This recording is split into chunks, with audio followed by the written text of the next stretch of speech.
مخرج نمبر 8، حافۂ لسان یعنی زبان کی کروٹ۔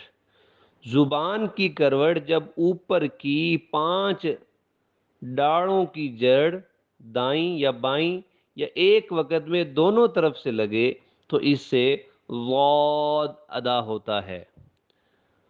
اب یہ بات سمجھنی چاہیے کہ بائیں طرف سے یہ حرف ادا کرنا جو ہے یہ آسان ہے، اور اگر دونوں طرف سے کوئی شخص لگا دے ایک ہی دفعہ میں ہے تو یہ مشکل کام، لیکن اگر کوئی کر لے تو اس سے بھی حروف صحیح ادا ہو جائے گا۔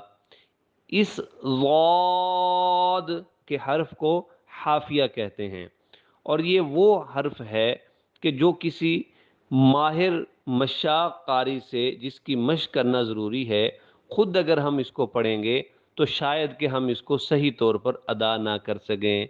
مزید جمال القرآن کے اندر یہ لکھا ہوا ہے کہ اس حرف کو دال کی مشابہ آواز دے کر پڑھنا یہ بالکل غلط ہے۔ اسی طرح خالی صرف ضاد کی آواز دے کر پڑھنا یہ بھی غلط ہے۔